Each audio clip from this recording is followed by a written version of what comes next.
Okay, do I have a problem in buying cameras? Probably. I'm probably the same as everyone else watching this. I've acquired another camera, yet another camera. But before I reveal it, have a guess in the comments section as to what you think this camera is. I'm not sure that anyone's going to guess right, but I might be surprised. I'm just going to go with the flow on this one and show you right now what this camera is.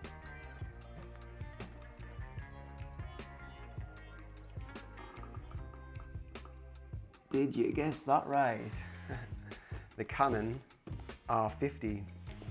Be truthful, did you see that one coming?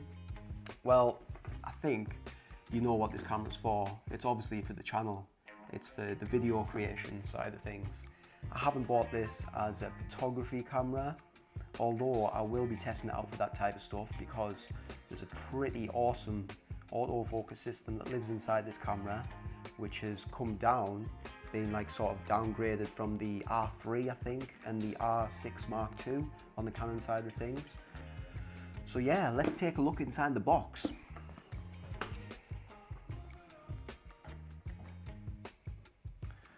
That was a quick box opening, wasn't it? Yeah, I've already opened the camera obviously and had a little play around with it, and from first impressions it's absolutely brilliant. So the reason I've ended up buying this camera, as I've said, it is purely for video. I'm going to have a little, play around in the photography realm of things.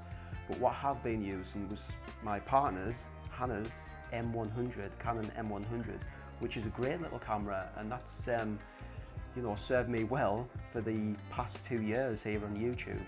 But I thought it was time to upgrade to a 4K capable camera, and this one seemed to tick all the boxes. And the reason I went with the Canon is because obviously I've got have use of Hannah's camera. she'll laugh at me saying this because she's never really used this camera. I've just used it all the time, so she can actually have a little play around with her own camera for once now. The reason I've got this one is obviously because it's a nice changeover from the M100. The menu system, the layout's pretty much exactly the same, so it's going to be a seamless changeover. But the video quality and some of the features in this are far better in my opinion. It's got the 4K, which is downsampled from 6K, so it's going to be a true 4K video, really crisp, clean, high quality. And the autofocus system, as I said, it's been sort of watered down a little bit from the R3 and the R6 Mark II, so I believe. It's got 600 and odd autofocus points, and it's the dual pixel type 2 autofocus system. The dual pixel autofocus system that lives in the M100 is great. It's also in the 7D Mark II that I own, and I use that all the time for motocross photography, never misses a beat. And it's got obviously the flip out screen, which is essential for video in my opinion. But yes, I think in terms of the photography and stuff, like I say, I'm going to have a little play around with it, but there's another camera reveal that I'm going to show you, which is, it's for photography. And have a guess now at what you think that one is.